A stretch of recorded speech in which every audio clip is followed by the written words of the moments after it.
and that we can all be heard. And then I can go edit that out of the live stream later, long term. So theoretically, assuming my computer does what it's supposed to do. So this should mean that if I hit live and I refresh the page, that it's going to give me what I'm looking for. And sometimes I check it on my phone too, because that's always nice.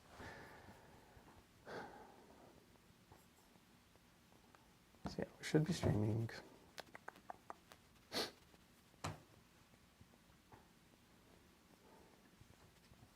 And I need to.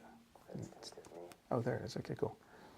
What I'm looking for. And sometimes I check it on my phone too. Okay, we don't need to do that. So let's just do a quick sound. So I'm coming through okay. That's always nice. If you just... Can you hear me? Yeah, should be streaming. We'll find out. So what'd you have for breakfast is always my first question with sound stuff. I don't eat breakfast. Even better. And then what'd you have for breakfast? I had an apple. Okay. What kind? Red one. So let's just do a quick sound. So I'm coming through okay. That's always nice. If you just... Can you hear me? We'll find out. So what'd you have for breakfast is always my first question with sound stuff. I don't eat breakfast. Even better. Okay, so wait for it. I had an apple. Okay. All right, cool. Good. I'm going to close that window because there's no funny echoes, and I feel bad that Phoenix last week had to deal with that. But that's always nice, so that's cool. And then I'm just going to look through this one last time. Okay, well, thanks for joining, for coming into campus, or if you're already on campus, thank you for hanging out with me for an hour. It's been good seeing you and just talking for the last half hour together. Yeah. So this is meant to be something that just like, what is learning communities, and kind of what was your experience with them? So I'll ask some kind of good, bad, ugly kinds of questions. If there are possibly a variety of audiences, if you want to think about that. Like at some points I may say, what does this mean? Like what would you tell students, or what would you tell, other teachers who are considering doing this kind of thing? But we'll get there. But first, just tell us a little bit about yourself and where you started with learning communities. Like what were the classes, who were the teachers, aside from myself, because I was one, right? So what's your name, obviously, and program? So I'm Presley. I'm majoring in data analytics and programming. I accidentally stumbled into a learning community. It was my introductory classes. I had to take English 101, I believe it was, with you, and Introduction to College Math. And so I signed up with both those with my counselor, needed an honors, and she said, oh, your learning community would get that. And I'm, all right, let's do Easy it. peasy. Okay, cool. So advising was the way in. Yeah. They did their, cool, awesome. That's how I found it. I found cool. I'm Nicole Yance. I also stumbled into it. I'm a counseling major, and I needed the math 151. I tested up into 151, and then I needed English. And so my advisor recommended, oh, you can do this learning community. It's at the same time. You could. It's one class. I enjoyed it. I have to say that, like some parts of it, but yeah, it was via my advisor, because he was like, oh, it's great because they don't, you don't have tests on the same day, like they schedule it a certain way, and it just works, and you get all the credits you need from it. Okay. So I hear that people promoted it to you, and you're like, okay, cool. So talk about, like, what were the things, did it live up to the things they said? What did they tell you, and then did it live up to it? Like, how did that play out in your 16 weeks of the combined class? Well, the way he promoted it was, okay, you're going to get all of the credits you're going to need for both those classes. You're going to have it at one time, so you show up, it's one class, they get it together, the teachers will kind of tag team, and the benefit is that you're not going to have double the class load, double the assignments. So they're never going to, like, give you 2 tests on the same day, like that kind of stuff. And that was what happened. I thought it was great. You guys, I had you and Casey. You guys did tag team throughout. It was kind of nice that, like, once you got burnout on math, you were able to like switch, and then you would take over. The eyes droop and the shoulders droop and the heads. Yeah. Because it was at 8:30 in the morning on a Monday. Yeah. So yeah. Kick off the week with a bang. Yeah. So I mean, it delivered what we were told. So. Yeah, I'm going to be completely honest. They didn't really sell it to me. I didn't know what I was doing. I was signing for college classes for the first time. Yeah. And that was my way into the honors that I needed for my scholarship. So she said that's how you get it. And I said, okay. I didn't question it until you described the class to me when I was in the class the first day. Okay. was quite confused when there was 2 teachers. Why? Wait, Yeah. what's going on? Yep. Okay, so kind of leaning into that a little bit, what was it like having 2 teachers kind of co-teaching in the class as opposed to, like, what was the adjustment like, and how much did that really throw you off? It threw me off the first day. Like I said, I didn't know what I was getting into, but I absolutely loved it throughout. Having both sides and different perspectives really helps. Sometimes you get stuck in one perspective with a teacher. Having both of you guys teaching, I believe I had Pam with you. Yep. So And having you had her, afternoon, right? yeah, I believe I was like an 11 to 3 or something. That's what it like was, that. yeah. Yeah, so having both of those teachers was really helpful to get 2 different perspectives. Okay, yeah, because we kind of heckle each other throughout, Yeah. right? So that's part of the fun. Like, okay, so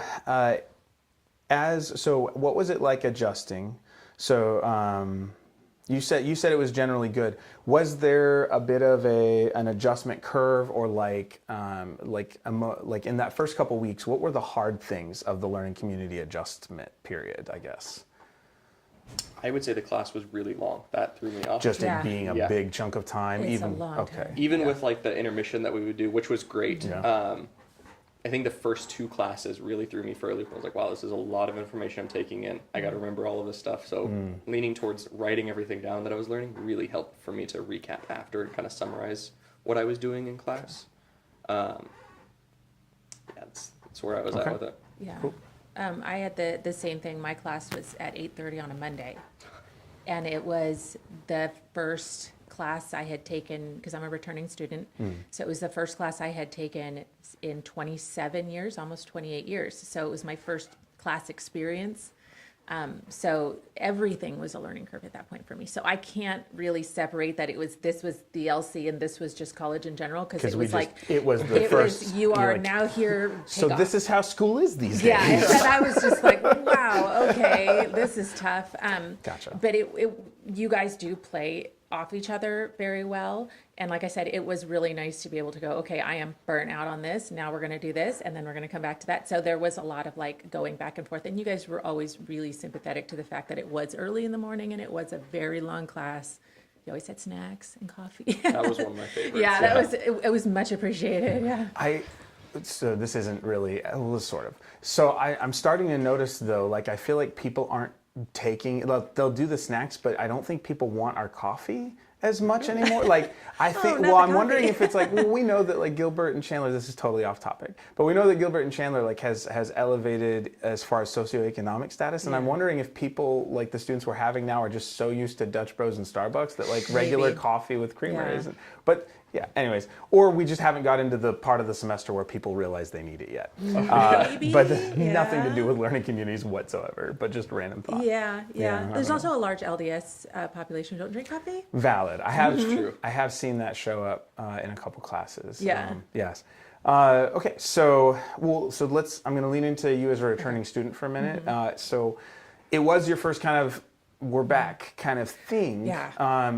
What do you see as a returning student? Were there ways that the LC supported you differently than some of your other classes did, or ways that it made it harder in comparison to other classes that were standalone and that kind of thing? I think for me, it was all hard. I mean, it was all hard. I hadn't been in a math class in almost 30 years. And I just remember one of my favorite memories is the very first day Casey's writing stuff on the board. And she's like, this is all review for you guys. And I'm like, no, it is not. It is definitely not review. And she was I went home and cried. And I'm like, this is, my husband's like, talk to your parents. I'm like, this is a think you huge sent mistake. me a message that happened, or let me know that happened. Yeah, I was like, I made a mistake. This is not where I need to be. And I was struggling, and met with Casey, and she was like, okay, what exactly are you struggling on? I was like, this, and she's like, oh, great, everybody's struggling on that. I was like, oh, thank God, it's not just me. Yeah. But I did feel very supported by the both of you. And I don't know if it was just, I am older. There was such a steep learning curve, and I think that you guys were sensitive to that. So you guys were extremely patient with me, which I appreciated. But I didn't, like I said, I was coming in and going from 0 to 60. So I don't know if my experience was LC specific or just as a returning student specific. But Gotcha. I did feel supported. And it was actually kind of nice to just be in one class and have the both of you to be able to ask questions. Because I would ask you math questions, and I would ask her questions about English. So I felt like I had a little bit more support. On top of that, I got to know peers in the class, so I wasn't having to meet a whole lot of people to get help with things. For me, the technology was a learning curve as well, and so I was able to be like, okay, so now you're my friend in 2 classes and not just one class. Right. Help grandma out with this, like that's what I did a lot of. Like, Help grandma out. I I had don't people. think you're. Never mind. We won't go there. But okay. But I had people in that class who had to show me how to work slides. I had another person who I bought a calculator, and I was like, I bought this calculator. Will you show me how to use it? And so she sat there and showed me how to use Rebecca had to teach me how to use my calculator, like stuff like that. So it was nice to have people who were in 2 classes and not just one. It felt more like comfortable and more family atmosphere, kind of. Okay. We were all in it, the trenches together. I think I'll dig into that here in a minute more then, because I'm curious about how those social interactions worked yeah. for you. But so Presley, what were some of the, and I think you said a little bit already, but what were some of the things that you felt like were unique to your situation, or how would you, maybe we'll just shift. How would you define learning communities as having experienced them at this point? Oh. Or did you get a chance to answer the advisor question and all that? You did. So Yeah, I'm just I making sure answered the didn't advisor. yes, go ahead. I don't know how I would particularly define them, except, like I said, I really enjoyed it. Define it as more of, I wouldn't say it's an English or a math class separated. Like, they kind of combine everything in a very balanced way. At least you and Pam did, and I'm sure you and Casey did as well. But it was very balanced class, and it just felt like one really long class with everything together. Having stuff like the due dates and the homework and the tests on different days really helped, because it sucks when you're not in a learning community and everything's due on Friday. Gotcha. So it did feel like it was just one class.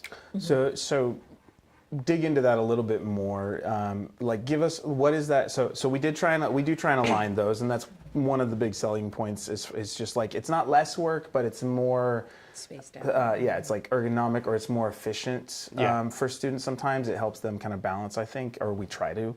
But talk about how that does compare with like some of the other classes, like you said, everything due on Friday or whatever. So with the learning community, I believe we had like 1 or 2 assignments due daily, or Monday, Wednesday, Friday. I don't remember exactly what it was, but a good example is I'll have a bunch of projects from a bunch of different classes. However, in your class, I had the kids book, and that was both classes combined, and I was working on both math and English in that kids book. And so I was able to take everything I'm learning from that class, put it into this one thing, and only have to focus on this project while it's still satisfying both classes' needs. Yeah. So that was a big help comparatively to normal classes. Cool. I agree with that, because that kids book was such a huge project. Yeah. So having that be the one project for 2 classes was really nice. Like you said, I don't think it was less work at all. It was, if anything, it was almost more work, but it was so evenly spread out that it didn't feel like it per se. Yeah. Yeah, and I've been told that it's my class feels like more work than a regular writing class does. So I don't know if that lines up with an English 1 or 2. I don't feel unjustified in the amount of work I give, but I also, like, I've started making adjustments because I don't want people getting a drastically different experience. But I kind of hold myself to the 9 hours of work a week as far as trying to plan that for you guys. So if it's a full 16 course, but it's possible that, like, compared to your English 1 or 2, that it did feel like more. But hopefully it was still good. Okay. It did feel more. Hands down, yeah. But it wasn't bad. I feel like 102 was harder to do, but there was less work, whereas 101 was easier because everything was explained thoroughly. You took the time with everything you did. Gotcha. Okay. Well, I will take that then. Okay, so let's lean a little bit into, like, so this is kind of the logistics of the course that you guys have kind of shared so far, like what was and what those challenges at the beginning were. So since you mentioned, we'll go social first and then we'll go academic. So what was it like? Because you already hinted at, like, there's some social connection that happened there. Yeah. So what did building social connection in the class look like in comparison to standalone classes, and just talk through that a little bit. I appreciated, because I was coming in as an older student, I didn't know if I was going to be able to relate to the other students, because they're like the age of my daughter. I didn't know if they were going to accept me. I didn't know if they were even going to talk to me. So every day we would come in and Casey would give us a card, and that would dictate where you were going to sit that day. And I appreciated that because I got to know everybody in that class. And that was really nice. And everybody was so lovely to me. All of the and I don't want to call them kids, but I always say all of the kids, Casey's autism. Stop calling them kids. Yeah. Yeah. I remember, I think I mentioned that. Yeah. Like, we don't, Like, they're right, adults, they're yeah. adults. But all of the other students in the class were so nice and helpful and supportive of me. So the social part, I think, because we were forced to change tables every day and get to know everybody, I made a lot of connections who were then in classes that I had after that. And so I had like built-in friends from being in your class. So, so give me a little even more specific than that. I like hearing kind of the details. Like Phoenix last week said like they had a group chat. Like when you say you carried through into other courses, how did that happen? Or like, how did you guys arrange that? Or did you just stumble into classes that happened to have them still? I had stumbled in classes that happened to have them. Like I remember you remember Hannah? I don't know if you remember Hannah. So Hannah, we got paired together in Casey for a test in Casey's class, and then her and I ended up in Dr. Kate's class for 102. Okay. Yeah, and so that was nice because we already had each other's number. We already were friends, and so she ended up sitting next to me in Dr. Kate's class. So it's like that built-in connection. So that was accidental, that was like accidental, continuation. yeah. Okay. Yeah, and I've had a couple other people like here and there that I wasn't as close to, and like Rebecca, like she ended up being super helpful to me during the semester as well. There's a couple other kids that I had their students that I had their numbers as well, and they were super helpful with me with like if I had questions, because I really did struggle in that math class. I ended up at tutoring the entire semester, made it out the other end with an A, but like I think by the skin of my teeth. But Well, I think I may have told you during the semester, like there are strengths to being a returning student. Yeah. Usually returning students don't see those because they're so focused, like we all can be sometimes. Like this is like, I'm nervous about this thing and I don't see the strengths I'm bringing that are different than other students. So a lot of times I get returning students who will respond and be like, I'm just going to not know anything. And it's like, there's life experience and like interacting with other people, or just the ability to show up a place on time and meet deadlines that you get from 20 years of like working in an office or whatever it is, that there's just a different mentality. And so some people come in and sometimes that's the struggle. It's like, so there's often a trade-off. And frankly, like my returning students, kind of like you, end up doing very well because it isn't whether you know the information of the class, because the content you shouldn't know if it's a class you need, right? And I think that's one of the reasons I lean into writing so hard is like if you come into my class and you think it's going to be easy because you think you know writing, then my class isn't something you need and it's a waste of your time. So I try not to do that.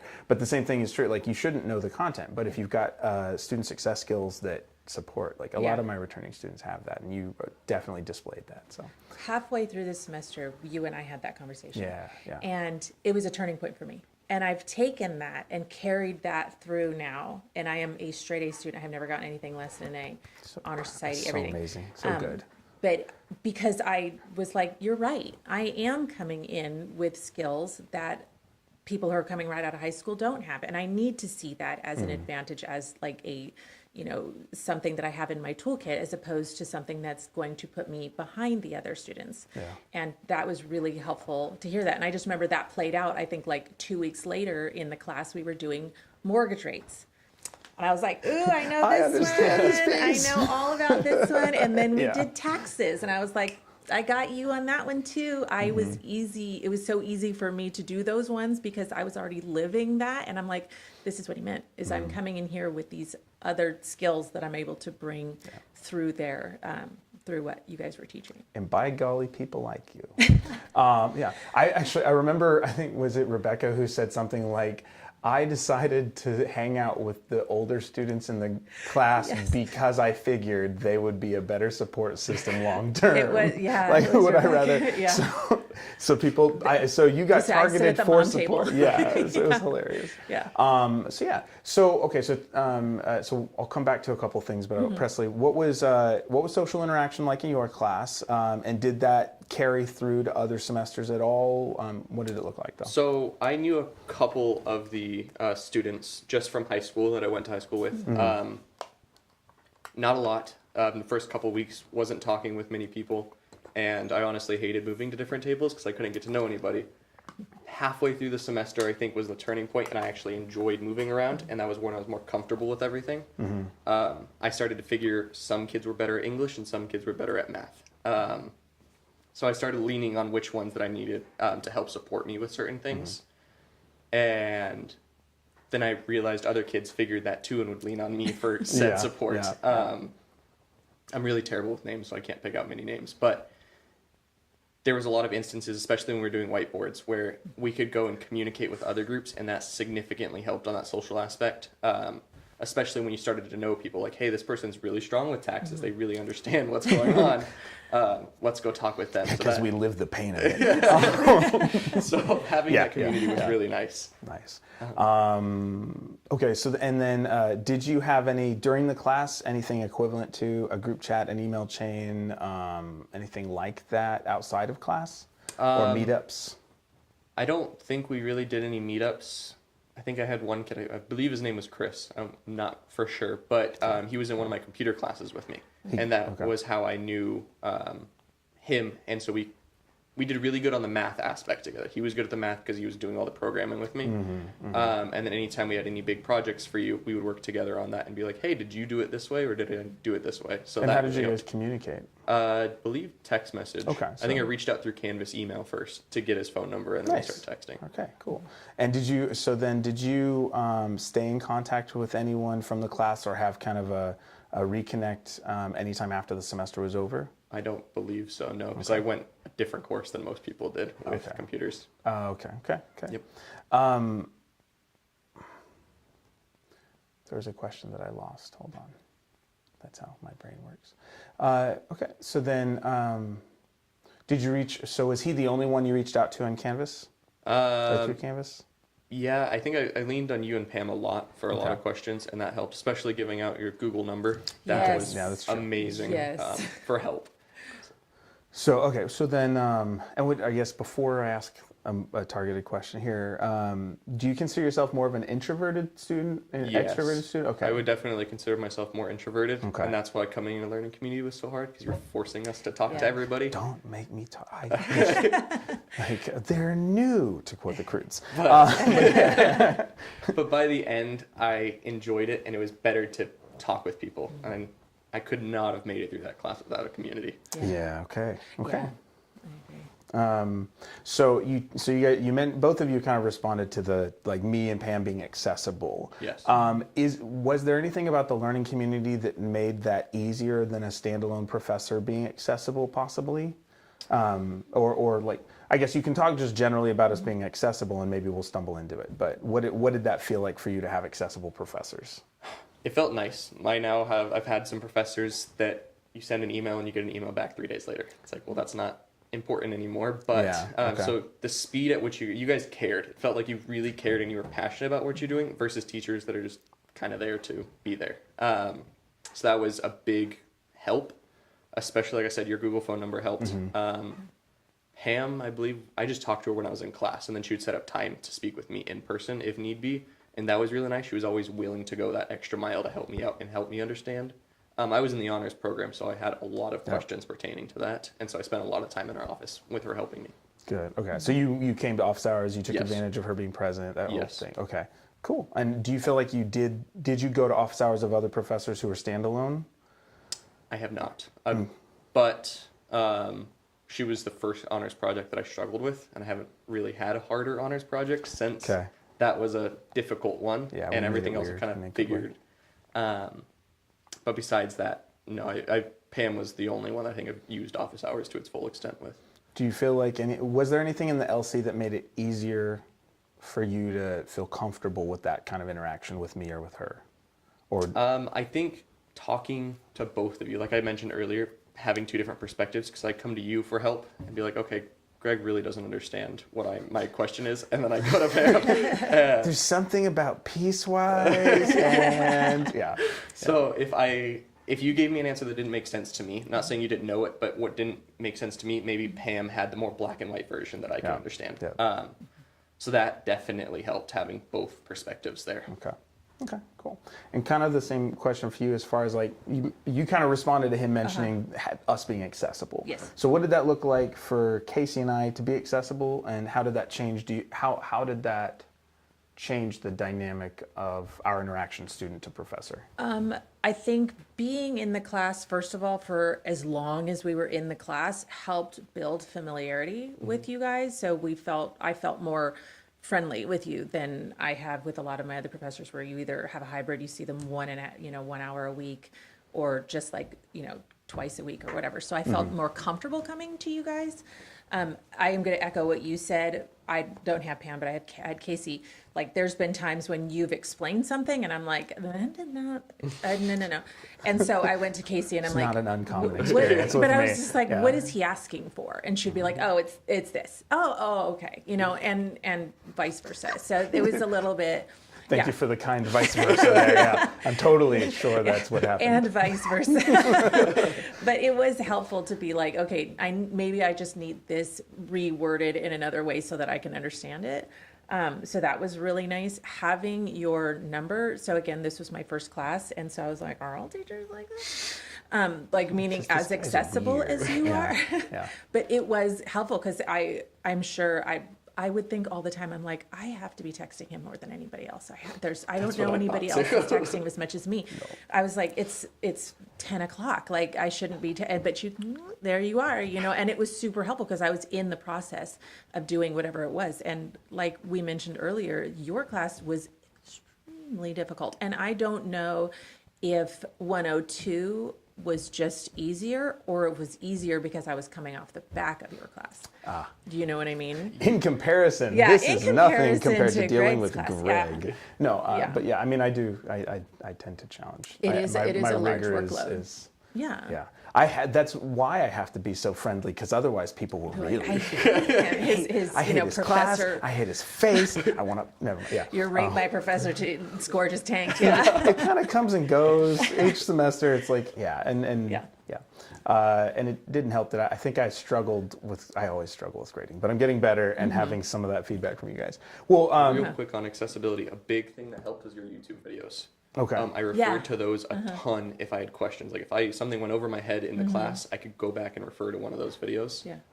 That was really nice to have that fall back on. Yeah. Nice. So that makes me feel good that those are there. Yes. And I know Casey had some videos too. Yes. And Hers you, were great. because she did Yeah. it for both. Yeah, I So did that watched help Casey's too? videos. Okay, cool. Oh, yeah. So just Lots of having that as watching a those videos. resource, Yeah. separate from the learning community, having those as backup resources. Absolutely. And this semester, summer technically, but this semester is the first full semester that I've actually had a textbook based on the 8 aspects of writing for my students. Oh. So I got that. So I have the YouTube videos too, but I have a slightly deeper, polished textbook that students are using now too. So, but that's neither here nor there. That's just me sharing. Congratulations. That's awesome. Yeah, it was kind of exciting, and yeah, it's kind of cool. Okay, With so all your free time writing a textbook. there's that. Yeah, we won't talk about it, but it's there. So. Yeah, combined. Last year, I think I also did like 15 or 20 hours of D&D each week, partially for the D&D club. Like, there's just, but it's creative writing that I'm practicing anyways. Yeah. You guys don't need to know that. Nobody here needs to know. Anyways, they see it on my YouTube videos now, but because I'm streaming that too. Okay, but continuing on as far as like, so what was there something unique about the interactions in the LC? Because you started kind of leaning in, like having us both in the class. Was it easier to feel comfortable reaching out to us, even if it Absolutely, weren't yeah. text message or whatever? Yeah. And so, what? If you're thinking back, and some of this is like, I know it's a year ago, but if you're thinking back, like, what were the things that were happening in class, whether learning community or not, that made you more comfortable talking to us versus some other professors you've had? You guys were friendly with each other. You guys joked around a lot with each other, which made the entire atmosphere more relaxed. Okay. And you maybe this is off topic, but you guys were very self-deprecating and, and just like fun and, and teasing each other. So it made it easy. For me, it did. Just to like come up and be friendly with you guys. Yeah. Like I could make fun of me. yeah. Casey could make fun of me. Yeah. It was all Can good. I make fun of you too? Let's that try did it. happen too. Let's try it. That's a good response. Yeah. It did happen. But you guys are you're welcoming with the feedback and the conversation in the class, which made it a lot easier too. But like I said, I think it was because you were there for so long in such a big chunk. It's so early in the morning. We're all tired. It was just kind of like, it just made it a more open atmosphere to conversation and questions. And I just felt more comfortable with you guys to be able to do that. Nice. Cool. Could you compare it to standalone classes that might have been on the opposite end completely from that? Where you're like, I don't know if I can even email this person. Oh yeah. I Like, had a what biology does that class look like for last you? semester that was painful, and it was I won't very tell them you said quiet. that, though technically this is on Nobody the spoke. Yeah, nobody spoke. Okay. Nobody. It was really hard to go to her to ask for anything. Like there was no communication with her, and not to knock her. I mean, I went in and got an A and got out, but it wasn't like I got very much out of it. And, if you had any questions, it was like, good luck, ask the person next to you. It just wasn't a very welcoming. I've never been in a classroom where it was just silent the entire time because nobody got to know anybody else at their tables it just wasn't a welcoming atmosphere. It's really strange. Okay. Yeah. And you said did you feel comfortable turning to that person and saying like, what is this? Like, this is really weird. Yeah. I did make buddies. It was like, when you hate the same person, you become bonded kind of thing. I know, as for lack of a better phrase, but we were trauma bonded. The people at my lab table, not hate, but like less hate. Yeah, but because of that, our little group Hannah was actually trauma bonded with me in that class, that bio class. Yeah. So you guys had two classes? I had her with English 102 and the Bio 101 class. We both had those classes together. So you had the equivalent of like a self-made learning community with both. Okay. Yeah.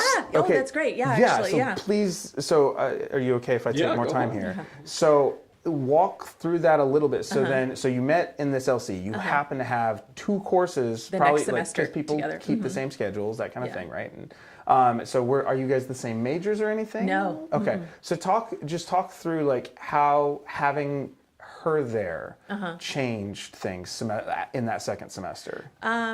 Because we were already friendly. I already had her information. I already knew what her strengths and weaknesses were because of being in the class with you and Casey. Because she had already we leaned on each other with certain things. Again, I knew she was good at the English, but not the math part, or you know what I mean? And the same thing with me, I'm better at the English than the math part. So when we saw each other the first day in bio, we were like, yes, okay, we're gonna sit next to each other. And then the very next class, we're walking, I'm like, you're walking this way too. Where's your next class? Was it back to back? Yeah, it was, we had Kate, we had Dr. Kate for English 102 afterwards. That's so cool for you guys. Yeah, awesome. and so that makes we me were really happy. So that's cool. Two partners again, and so it was really nice that we were able was to. it one of those the first time it happened? You're like, okay, bye, and then And you then both we're both opening the same door, maybe not hey, bye. Yeah. Okay. It's a good thing I like you. Yeah. Yeah. There's that. It's a good, yeah. Yeah. Okay, so then you got to Kate Hope's class, Dr. Yeah. Kate Hope's class. So what did that look like then in comparison to the bio class? A lot of us going, wow, this is easier than Greg's class. So mad at Greg right now. I know. Oh gosh. Yeah. No, it was great because I had that built-in person from day 0 to be able to be like, okay, do you understand what we're doing? Do you understand? What are you doing? Do you hate this bio class as much as I do? Definitely I do. So it was really nice to have that built-in person right off the bat to help me with my other classes. And did you guys only communicate in class, or is this someone you text message. messages Yeah. regularly? So how often would you text message in that second semester? At least every other day, Okay. just kind of keeping up on with each other. Yeah. And did you guys keep talking through the summer and this semester?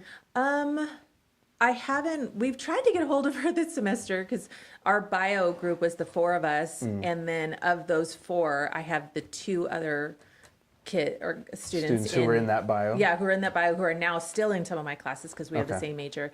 And Hannah, we have, like, she's kind of dipped off the, I Life don't know if happens, she's, yeah. So, she'll pop into because we still have our group chat from biology, and she'll pop in like, hi, and we're like, oh, you're alive. Yeah. That's cool. But That's yeah, good. but she's great. I hope she's doing great wherever she is. Okay, that's Super really nice cool. girl. So that's Yeah. a year later, still some Yeah. connection. Yeah, Okay. yeah. And that's For awesome. sure. Okay. So you didn't have exactly that. You didn't have a carry through the same way she did. No. But I'll ask it this way maybe. When it comes to thinking about maybe the social priming that might have happened from being in the LC as an introvert, did it make it easier or harder or about the same to connect in the following semester or in standalone classes? So I think going in, since it was I believe it was my first class that I went to for college. So this was my introduction to college, was a learning community. And I was like, wow, this is what college is going to be. And then I so happened to have another class that had a very friendly teacher who was very accessible. It was one of my psychology classes. I don't remember. Okay. Dr. Deinhardt, that was his name. Okay.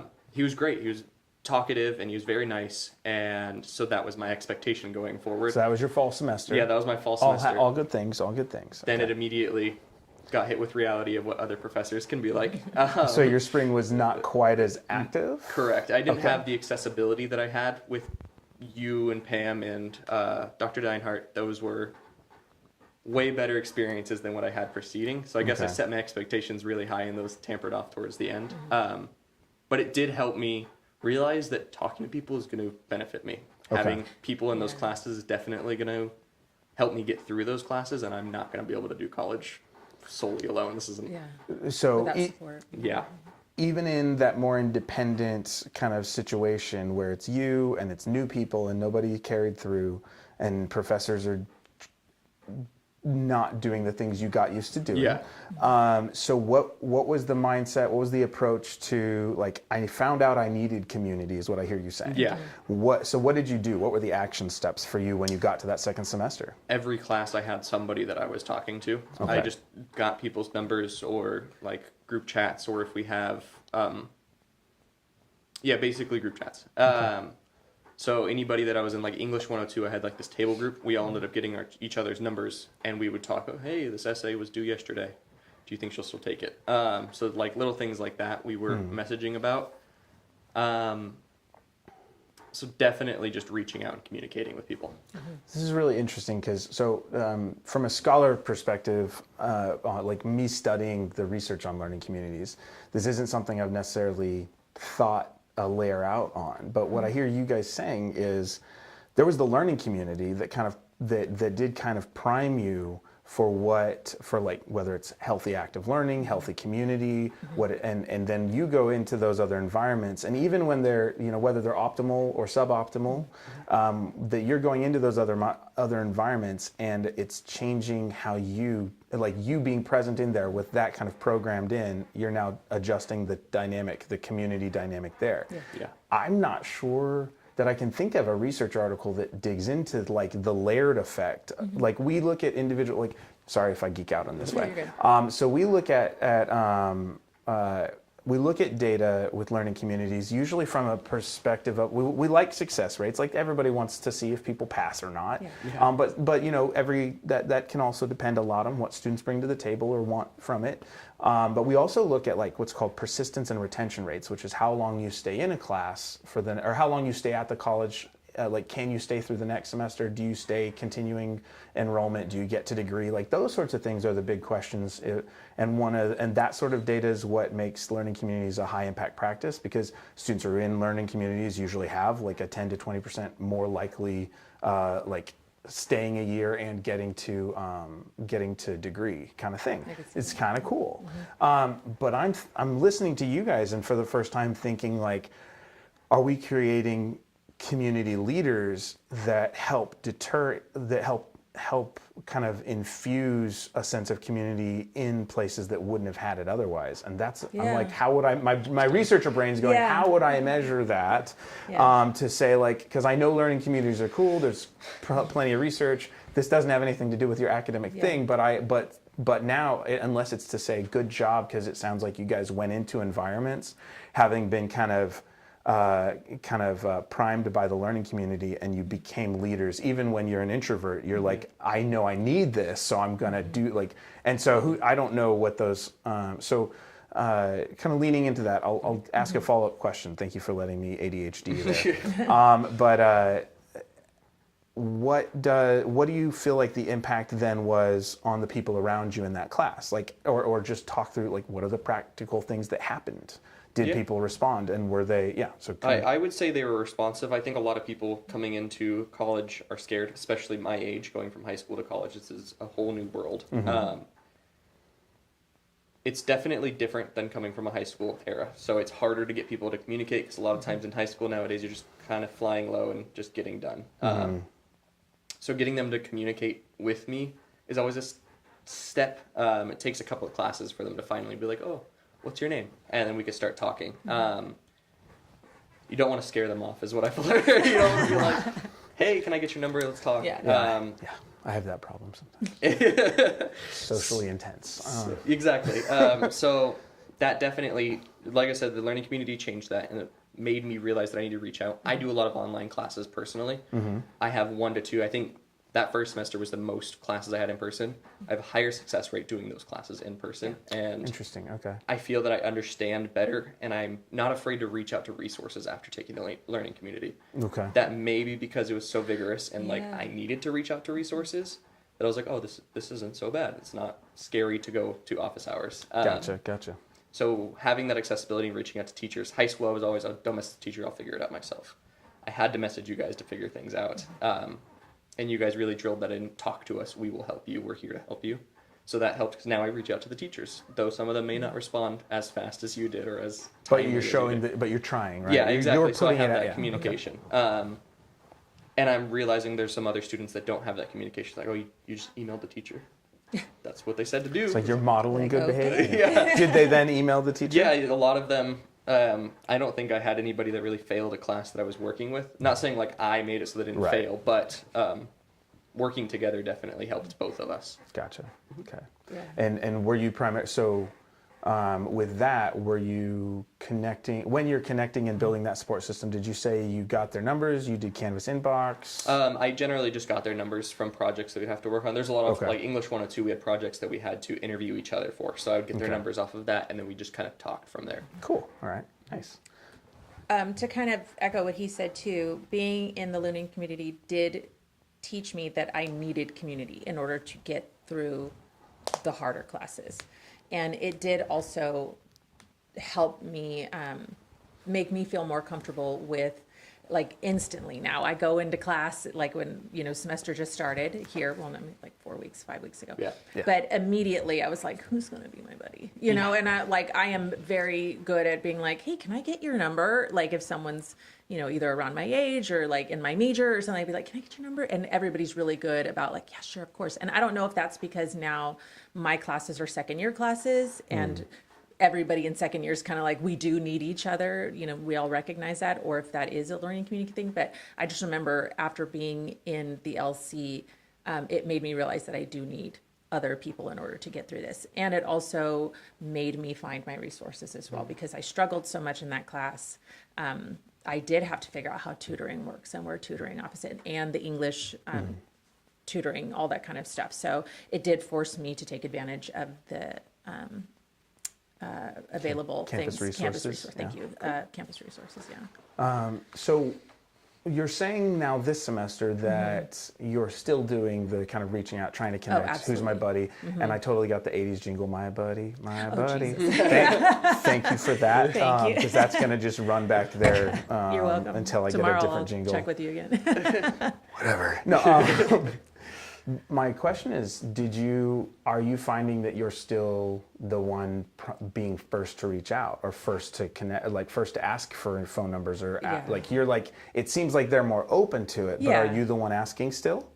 Usually I'm really extroverted. I don't have a lot of time. Like, are we gonna be buddies or not? Like, here, like, So that's another, I think I've heard similar things said about, like, middle-aged dating, but I don't know. This is 'cause going to I'm, work or you know, not. anyways, that's Yeah, neither here nor exactly. there. I don't date, I get married. Like, but I've heard similar sentiments of like, I don't have, like, let's cut to the chase here. Like, are we going to connect or not? Yeah. That's funny. Yeah. Okay. And so, but I hear that both of you, like extroverted, slightly more introverted, are still being kind of the ones to, like, you're initiating. Yeah. That's okay. So that's, Because you see at this point, like there is going to be a need to have a buddy in your class. You're probably not going to make it through without it. It's so nice to just be able to, if you look at my text message history, it's, you know, so-and-so bio, so-and-so English, so-and-so, like that's like, you know, so-and-so communication. And that's all of the most and you label recent them by text. the classes? That's yeah. awesome. And so all Okay, of that's them fun. are at the top of my most recent threads because that's who I talk to most now. You know, my husband's somewhere down here because I am, you know, talking to Nikki in communications right now more than him during the day because, you know, we're working on whatever. But yeah, like I immediately cut to the chase. Like I'm going to need somebody in this class. Hey, you look friendly. Let's be buddies. Yeah. That's really cool. Okay. My brain's kind of exploding on how cool some of this is. Glad we could help you with that. Thanks. Yeah. Yeah. It's like even knowing the research, even thinking about what we do, even trying to promote it. It makes a and lot get of teachers. sense. So let's. I'm looking at the time. Are you guys okay on Yeah. time? We Yeah. got like Oh, yeah. 9-10 minutes. I don't know what you're. Okay. Yeah. Right. I'm in no rush. Okay. So talk to. Let's do a couple things. So let's talk to different audiences here. So students who are considering learning communities. Tell them, like, what are the things that you would tell them if it was kind of condensed down? If you got like a minute clip to give them, what would you tell them they need? Either they've enrolled in it or they're thinking about learning communities. I would say for someone that's going straight from high school, actually, you know, I can't say that. I would say anybody that this is your first year back in college, I would recommend it. I think it's beneficial in that you get a lot of support. And you know what? I should preface this with saying I really, the success of the learning community, I can't even talk. The success of the learning community is really hinged on you and Casey and Pam. I cannot definitively say that I would have been as successful without you guys as professors. I think it's your personality that makes it successful. I think it's the way that you work with Casey and Pam that make it successful. I think it's the way that you work in general as a professor that make it successful. I don't know that that would be the same if my bio teacher was teaching a learning community at all. So that I would say take a lot of credit for the success of the learning community for sure, personally. But I would recommend it for sure to somebody that this is your first year in college because it does take a lot of the pressure off being a new college student, having the class all together in one, having the grade all together in one, having the support of two professors as opposed to one who know what the other hand is doing. Because that's really hard is when you have a full schedule, like I do this semester, I have a full schedule class, and none of my professors know what the other ones are doing. So again, I have a ton of stuff due on Wednesdays and a ton of stuff, everything's due on Sunday. And, you know, and then you're busting your rear all week long to get everything done. Whereas you guys were absolutely in tune with each other, both personally and academically. So I would definitely recommend it to a first year student for sure. Okay. I would have to say the same thing. As a first year student, it was wildly helpful to have a learning community. I don't know how well I would have done if I just went into what I have my second semester. But like she said, it is very dependent on the teachers. I think having you and Pam seemed to be very black and white. It is what it is. There's a reason she's chair of the math department. Yeah, like, right? She's good at she's right that. there. She knows exactly what she's doing. And then you have the more fluffy version of everything, which isn't a bad thing. I am fluffy. Fluffy, I'm less fluffy. I've been working. Anyways, never mind. That's neither here nor there. But like I said, it's nice to have both those perspectives. Yeah. Having that community is definitely important. And it made college a lot less scary. Coming into it, I was terrified. I don't know anybody. I was told in high school, this isn't going to cut it in college. It definitely cut it in college. And I was like, okay, they're not horrible people. They're not here to ruin my life, and they're not here to fail me. The teachers seem to be more passionate in a learning community. You guys want to be there. You want to be teaching versus other people, other professors or high school teachers not wanting to do that. So both of your comments, it's making me think about something, because I like to think that there's at least a minimum benefit, and part of that's based on research. A minimum benefit, even if the teachers aren't fully in sync or aren't the coolest people in the world or whatever it is. Not you. Even if they're not as weird as I am, is how I really want to say it. But so I want you to kind of explore. We know that we can't say for sure what it would be, but imagine the professor that you're thinking of is not the optimal thing. What would happen if if they were in a classroom with either of the other teachers like that you had, like if they kind of, whether they got thrown into it or whether they have their class, but now it's a learning community. I'm there, Pam's there, it's mashed up with some other course. You know, your bio teacher and Kate were in the same room the whole time. So it's an imagination, like how do you see, like what would that change in your mind? And this is exploratory, this is kind of just, and we're playing creative here. But what do you see that changing the dynamic, even knowing who that person was? Like what do you imagine? I felt personally comfortable in your class, and that allowed me to learn better. Okay. When I'm stressed or I feel like the teacher's rushing everything, like, oh, you're just another number, I got to go to my next class, it's not as beneficial. You would come in, you're just sitting there eating lunch. You're comfortable with us, and it made it so we're comfortable with you. You're joking, you're talking, you're laughing with Pam. Let's say it was another teacher. If you guys didn't get along, I don't think it would work. Having that relationship and that comfortability in the class made the class 100 times better than what I could see any other class being. So I believe it's just literally the community and the comfortability and the culture in the class is what defines it for being a good learning community. Yes, you could, and yes, we probably would have made it through any other class mashed together, but I don't think it would have been as easy. It may have just been a lot of work, and it would suck. Yeah. So kind of pushing a little bit on that, if it's the person by themselves wasn't comfortable, and if, say, I was in there, and it was clear that I thought it was odd that they were uncomfortable, even if or the opposite. So you have two things. So if another teacher's interpreting that behavior, and either they seem to be also put off by it, like would that encourage you? Also, alternatively, they seem to be like leaning into it, like, you know, it's like when you've got an introvert and an extrovert together, and the extrovert's helping you interpret the introvert. Yeah. So those are the possibilities I see. How do you? So it's like there's the teacher alone versus either of those options where there's a second teacher present with the person who you're like, I don't feel comfortable for sure with that person. Can you elaborate on it? Like I'm not so like understanding. So I guess there's the, you guys really like the pairing we had. Yeah. We were like the coolest. But if you take the least cool of your experiences and you take that compared to the least coolest of your experiences with another teacher in the room with them. Okay. Is it still better, or is it worse? I would say it'd be worse. Yeah. Worse to have me in the classroom with someone you were uncomfortable with? I'd rather have two teachers on the opposite spectrum of each other separately than the two of them together. Because what worked so well with you guys is it's almost like lightning in a bottle. You guys just work so well together that it made the environment comfortable, which was great because the academic part of it was so difficult that it allowed my brain to let go of that uncomfortable part and just focus on the academic part. Does that make sense? Yeah. I agree with that. I didn't necessarily struggle as much with the academic part because I came fresh out of high school. I was 2 months away from doing my pre-calc class going into Math 151. So it wasn't a big struggle at all academically. However, it was a big struggle culturally, and the workload was significantly more than one assignment a week for high school type thing. Yeah. So that changed it, and like she said, I don't think having two teachers that are on opposite ends in the same classroom would have nearly the same effect as two teachers that work so well together.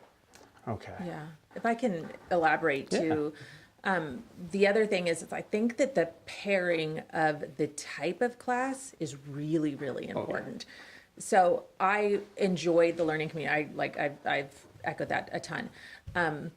I did have trouble though with the fact that it was English and math, which are on opposite spectrums. So a lot of it felt we were constantly having to write about math, and those are it was such a hard way to rewire my brain, and at times it felt a little redundant, and at times it felt too hard to try to do it, or this is not going to make any sense. And then other times it just clicked altogether, like the children's book. I thought it was perfect for that. But like, in my own opinion, like if I were to do a different learning community, I think maybe English and history would be incredible together. And even English and science, English and biology would be really cool. But I think another class that wasn't so far away on the spectrum from each other would be a little more ideal than English and math, if that makes sense. But there were parts that I really loved. Like I said, the children's book really was really nice. But there was like small assignments, and I was like, oh, I really don't want to write about the back of a bottle, the math on the back of a bottle, or, like that kind of stuff. I was just like, Yeah, because I start with that collage to get people warmed up. And And that was something that I was like, That's kind of true even when I do it in the standalone classes. Like it's a mindset shift to see that as writing anyways. But and I realized part of it, this semester I tried to frame better, to frame I'm teaching you how to think through communication. I'll use writing as a lens, or I'll use math as a lens, but I'm here to we're going to look at this the human communication writing part of this. And so I think I did a better job framing so it didn't feel so math heavy. Because that was feedback we got and we tried to respond to. Okay, I think there was the way I broke up your guys' class and learning community, there was almost 3 parts. There was math, there was the blend, and then there was English. You focused a lot on math. Let's say Pam started the class off, she would focus heavy on math, absolutely nothing to do with English, and she's teaching us all these formulas. Then it would kind of blend, and then you would just go off on the deep end on the 8 aspects that had absolutely nothing to do with math. So scuba gear ready. There was a definite blend of that, and kind of piggybacking off what she said, my entire life I was taught English or math. You're either good at English or math. And then that's 12 years of my life I'm drilled into me, and then I got here and you're like, oh, it's the same thing. So it's a culture shock, for sure. That definitely happened. And I can't remember if I shared it with your class, but it's interesting because College Board, who does the SAT tests, they looked at how they did a comparison of scores of math, of the math side of the test, quantitative versus qualitative reasonings and all that, or writing portions. And so they found that most people's SAT scores are only about 1.5% to 2% off from each other when it comes to actual difference of subject. And there's only I think it was 1.6% of test takers have a drastic difference between their math and English scores, which my inference from that is that there's so much about the perception of oneself as a mathematician or as a writer that makes you feel but your skill sets are actually really close. But it's good to be thinking about what's the pairing like? How comfortable are people with that pairing? Because we talked about the sociocultural and people's beliefs change how you communicate with them. So that's really cool. There was something else you said. I wanted to continue the experiment, thinking through, because you guys, as far as the imagination experiment a little bit, there was one other thought I had, because you said it would almost be better to have the teachers, you feel like it'd be better to have those teachers separate. With and I'm not trying to get you to say a certain answer, just to be clear. I'm just exploring. So I'm sorry if it sounds like I'm leading the question. But do you think there's any level of that other teacher would have felt slightly more accountable having a second professor in the room? Oh, I would hope so. Interesting. Right. Yeah. If you because you're thinking that teacher as they are, but we talk the sociocultural, how are those stakeholders interacting? It's do people do differently when someone at the same level, or if someone's not good at it, maybe they aren't as buddy with students or something, but are they more likely to bring their game face on, that kind of thing? I know I grade better in Pam and Casey's class because they're sending in the reminders. Casey was on top of it, Yeah. I mean, I don't even know how they do that next day thing. Anyways, I would hope so. I would hope that I need to get better for. I remember I got assignments months later. No, I remember asking you for a grade. Yeah, I remember saying, I turned this in, you're like, I haven't even graded last month's papers yet. That sounds so terrible when you say it that way. I have to go and look at my data. I will tell you I'm staying within 5 to days this semester. Oh, that's better than So, it was. Yeah, it was- Yeah. and I still have students say, "Can we get the writing graded faster?" And for actually, Yeah. it's a personal growth thing. So I'm sorry, actually, I No, don't mean to, It's but fine. I realize it is better for students, especially if they're neurodivergent, ADHD. Like they need that quick feedback, Yeah. even if it's just the grade, Yeah. to encourage them to spike the dopamine and go more. Anyways, but yeah, but that idea of like, what is there? If there's a sense of accountability, do you see that changing your think consideration there? I didn't consider that. I think having that accountability may change the way that the teacher Yeah. acts and performs and grades on time type thing. But I think it might also help having assignments not all thrown on one day. So if we were in a learning community and they worked together even somewhat, having assignments not all on Wednesday, maybe Monday, Wednesday, Thursday. Even or that something. minimum. Yeah, that minimum of just Yeah. blending everything together would probably make the class better. That's something I didn't consider before you brought it up. Yeah. How about you? Real quick, I just need to be done by 1. Okay. Yeah, I think it would, because I feel like when you are working with somebody, like even as a student in group projects, I am going to raise my standards and my behavior up to the Like other people. that in- peer review style. thing, Yeah, right? so I would see that if you put my bio teacher and Dr. Kate in the same, my bio teacher would probably rise to the occasion, I would hope. But yeah, I think it would definitely influence how someone teaches. Okay. Yeah. Okay, so probably one of the last questions here, because like you said, time. Sorry. No, it's okay. I mean, I asked you guys to 12:45. The fact that you're still here is good. So we're going to step back. I had you address students. So now I have I want to ask 2 questions, and one's kind of to target teachers who might be interested or be considering or have their feet dug in about joining a learning community. So all of those are possibilities. What would you tell those teachers if they're considering getting if they're nervous about involving themselves in an LC or as far as that goes, what would you tell them, or if they're thinking about it? Okay. I would say, depending on the class, on the type of class, I would say, yeah, I think it was great for me as a student. They would have to, I feel like they would have to have the rapport with the other teacher the way you did. I think it's beneficial to the student. Like any way you look at it, it was beneficial for me. And I think it would depend on if the teacher is willing to, because I can imagine that you had to give up some sort of control in order to have. You do have to be a little bit flexible. Yeah, you have to be more a little bit flexible, and you have At to least give up one of the some- teaching partners does, for Yeah. sure. Yeah. So I would say if you're willing to do that because you see a benefit for your students, then absolutely, yeah. But like I said, with the assignment stuff, with some of the like really math heavy English stuff, like, you know, just be open to the feedback that you're going to get from your students, and, you know, not get offended or not be sensitive to it. Just understand that as a student, you know, we're feeling a certain type of way about some of the stuff. So That it's new and different and weird sometimes. yeah, Okay. yeah. I would say definitely making sure that you're accessible to students. Yeah. You're going to want to be there because it's not easy for the students at all. Like we said before, it's very rigorous going through all of that. So having that helping hand, I would say you got to be passionate about what you're doing to do it. Yeah. You got to care, and you got to really care to help these students to create that culture, because it's a lot of work. I'm sure it's a lot of work to go and make coffee before class and bring it up. Doing all of these extra steps that you didn't have to do. Sometimes that's easier than grading, though, if I'm honest. Anyways, But doing all these extra steps to help build that culture, you guys Yeah. went out of your way to do that and make our lives better and more comfortable. And I appreciate that, but I don't know that all teachers are going to want to take that extra time Yeah. out of their day. It's not just a class you can walk into and walk out and go to your next thing and grade the papers real quick. It's something you got to care about because you're always helping these students. Yeah. If I actually want to expand on that. Like, he is absolutely right when he says that it's for a professor thinking about doing this. Understand that it is not just about teaching your subject. It is about building the culture in the classroom so that both professors and the students are getting the maximum out of the classes. That's really cool. I like that.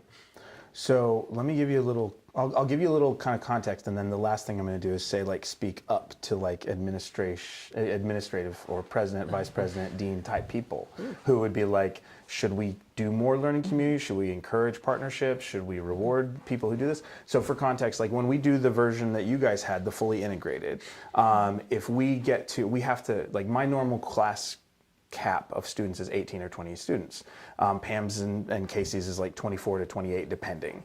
But for us, we can get extra funding sometimes if we get a cap of like 32, 33 in the classroom or higher.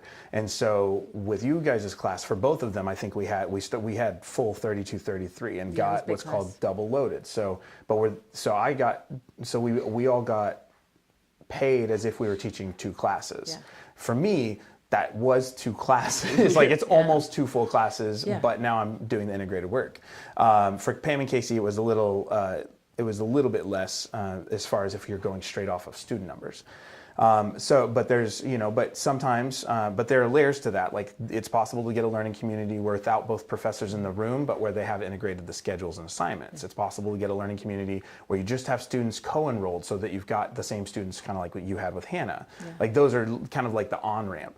So with those in mind and just a couple minutes left, what would you say to people, administrative-oriented people who are like looking at program-level stuff? Like, do we encourage teachers to do this? Do we try and build a system, a structure for students and kind of engage in more of this kind of activity? What would you tell that type of stakeholder? I think that in this type of environment, you guys know your peers. And I think that you guys know who would benefit from being this type of professor, the type of professor that would do a good job in this. I guarantee you there's professors that you know off the top of your head that aren't going to be good for this situation. But the ones that you do know, yeah, absolutely encourage them to be a part of this. Let them know that it is beneficial to the student. They can watch all these videos and see that firsthand from us. But do I think every professor is going to be good at it? No, absolutely not. But I do think that it is worth a shot if there is a professor who is interested in doing it, and definitely giving them incentives to do something like this, because I think that change is difficult. I think that professors get comfortable in their, like anybody else in any other profession, you get comfortable in your own class by yourself, doing your own thing with your own control. So it might take incentives to get them to step out of that, but it's good for them to see that, oh, this is something that's working for students. It worked for me, it apparently worked for you. It was great as a first-time student, but like I said, do I think it's going to be good for every professor? No, I don't. I don't think it's going to be good for every type of class either. I don't know how this type of situation setup would work for beyond 200 level classes. So like I'm not sure if it would work that way, but for a first year, absolutely. It was amazing. It was a great experience for me. I'm so glad I did it. Yeah, cool. I would say the same, piggyback off of that. I'm glad. It's definitely something for first years, 100%. I'm just getting into the 200s and the 300s, so I'm not fully sure. If we were to do something like that, I would say it needs to be something closely related. Yeah. It can't be something too far apart, like maybe English and philosophy. Those would probably blend really well together. Or like chemistry and math. Chemistry and math. Somebody was like psychology and math as a possible pairing we're thinking about. That could work. I could see that working.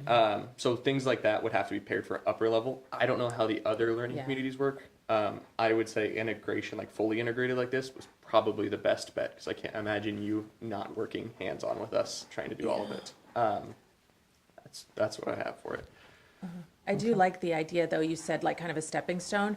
I love cohorts. I think cohorts work really well. So if you do like a cohort program where it is, those of us that are within the same major maybe have the same math, the same English, even if it's not learning community built in where you're in the same class for 2 classes, but if you're in a cohort with the same class, am I making sense? With the same teachers? Or it's like a stacked schedule. Same students, yes. Same teachers, yeah. Gosh, that would be so incredible.